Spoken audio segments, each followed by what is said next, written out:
सबको जय मसीह की। मैं विशाल आपका भाई परमेश्वर की हजूरी में आपका स्वागत करता हूं। तो मेरे प्रियो, आज मैं आपको मनता के बारे में बताऊंगा। जो हम मन्नत मांगते हैं परमेश्वर के आगे, जब हम मनता को मांगते हैं, 4 प्रकार की मनता है। एक मनता है जब हम पूरी करते हैं परमेश्वर के आगे। दूसरी मनता है जब हम देर करते हैं मनता मांगकर।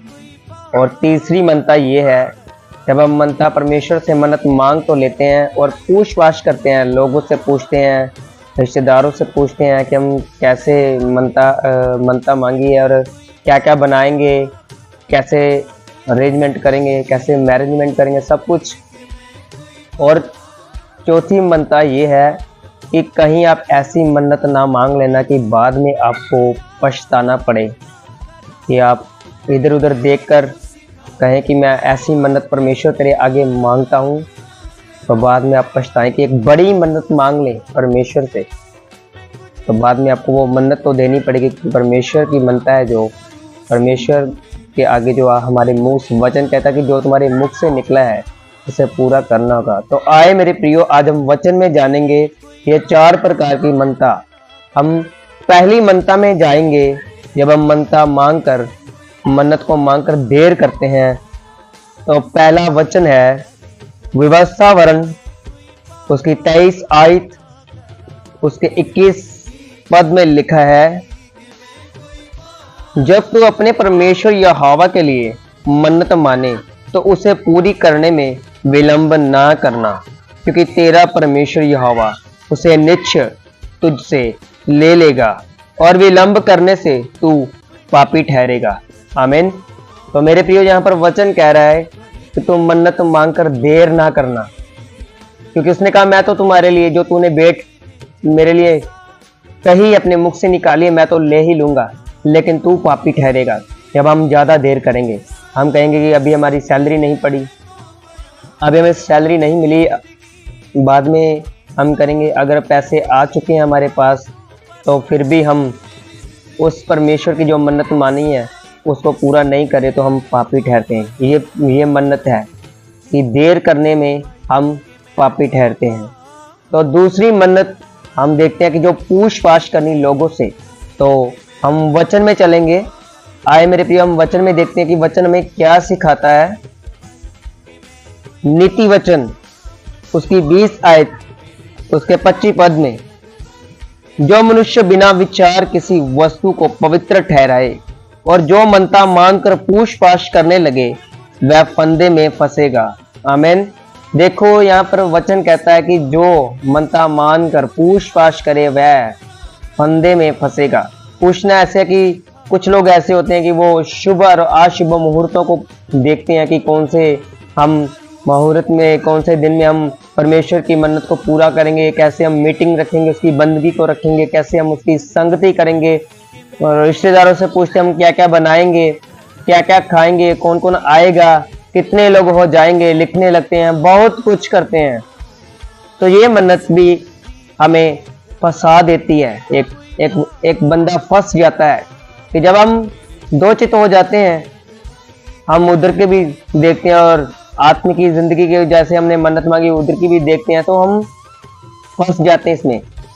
हम ये भी कहते हैं कि हमारे यहाँ पर कितने बंदे हो जाएंगे, 150 बंदा हो जाएगा, हमने तो 100 का किया है काम, ऐसे बहुत कुछ हो जाता है। तो इसमें भी वचन हमें कहता है कि तुम फंदे में ठहरोगे।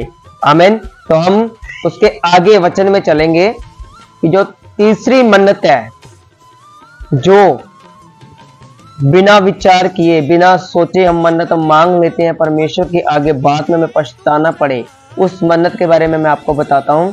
तो आए हम उस वचन में चलते हैं मेरे प्रियो। हम वचन को देखेंगे न्यायों की पुस्तक उसकी 11 आयत में 30 पद से लेकर उसके 34 तक।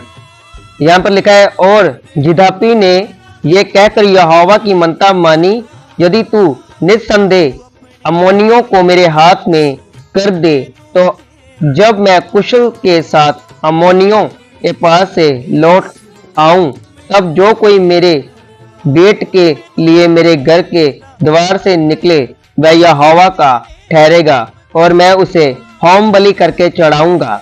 जब रिबका अम्मोनियों से लड़ने को उनकी ओर गया और यहोवा ने उनको उसके हाथ में कर दिया और वह अरोइयों से ले मनतियों तक जो 20 नगर है वह अभी लेक रामीन तक जीते जीते उन्हें बहुत बड़ी मार से मारता गया और अम्मोनी इस्राएलियों से हार गए।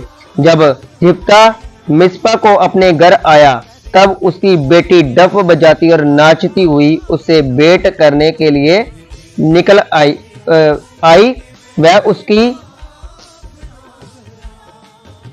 इकलौती थी, उसको छोड़ उसके ना तो कोई बेटा था और ना कोई बेटी। आमीन। देखो, इसने मन्नत मांगी थी कि जो द्वार पर आएगा मैं तेरे लिए भेंट कर दूंगा। तो इसने कुछ सोचा नहीं था। पहले सोचना चाहिए कि हम परमेश्वर के आगे कौन सी मन्नत मांग रहे हैं। जब इसने मन्नत मांगी, जब परमेश्वर ने इसको विजय दिलाई, जयवंत किया परमेश्वर ने इसको, तो इसने कहा जो द्वार पर आएगा मैं उसे भेंट करूंगा। तो उसकी बेटी आ गई, इसकी एकलौती बेटी थी।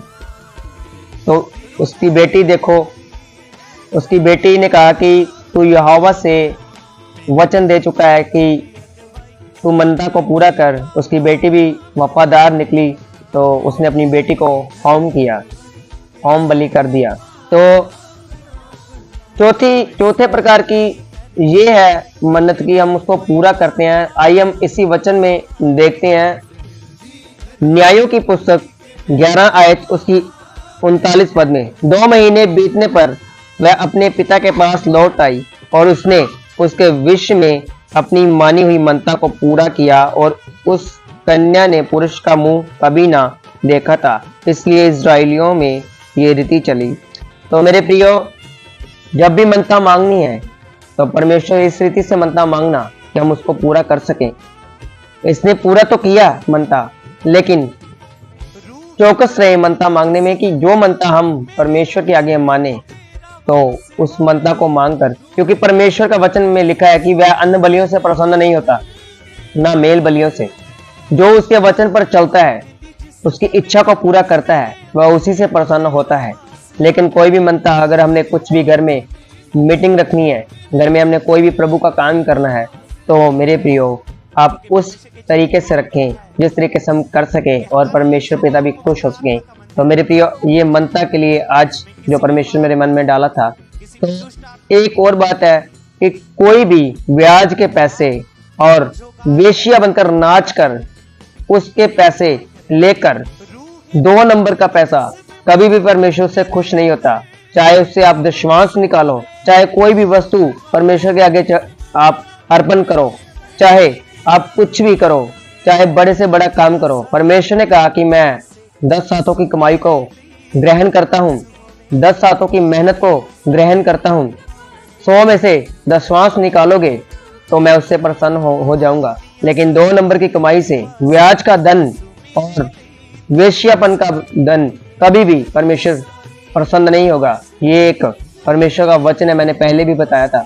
तो आप परमेश्वर को जब भी खुश करना है तो उसके वचन को मानकर, उसकी इच्छा को पूरा करके फिर आपने जो भी करना है करो, तभी परमेश्वर प्रसन्न होते हैं। तब तक मेरे प्रियो, जय मसीह की।